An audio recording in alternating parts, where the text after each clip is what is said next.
Bêdeng lê dil diqîre,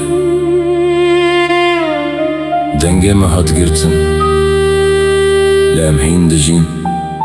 Şev dirêje bajar razayê, lê di dilê min de şerhîn dest pê dike.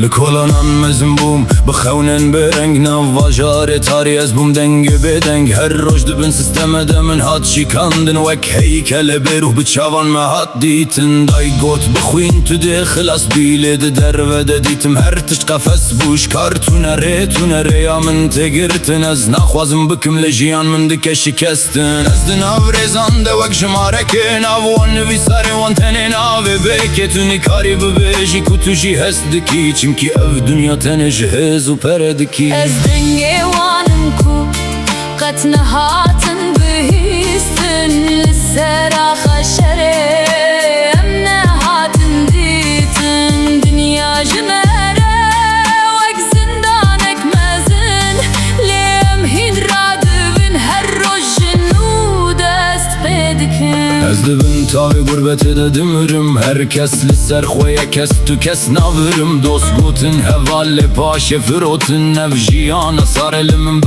agir şotin. Ez dixwazim bibim ne tenê wek xewn, lê her derî ku vekir dîsa bû min rixewn. Min jî wan neheqî hîn jî naxwazim razî, ez bi qelem û gotin ilwan dikim şerê nazî. Zara bûm xewn mezin Jiyan şikef li kolanan em ketin nav şerê bêdeng. Polît kanûn pere hemû li dijî me, lê tu nîkarî bigirî dengê dilê me.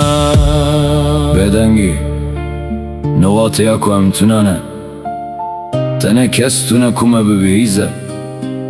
Ger dengê min hat girtin, ez ê di nav tariyê de dîsa jî bibêjim.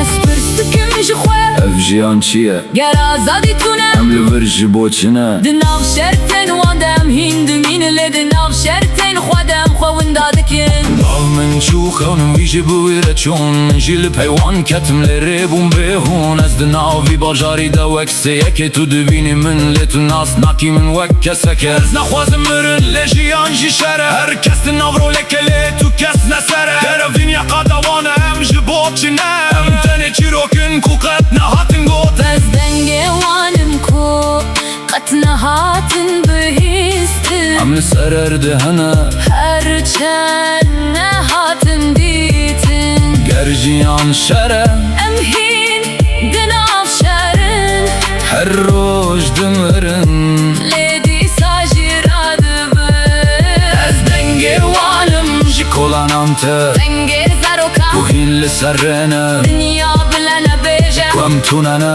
em hîn li virin û em hîn dibêjin.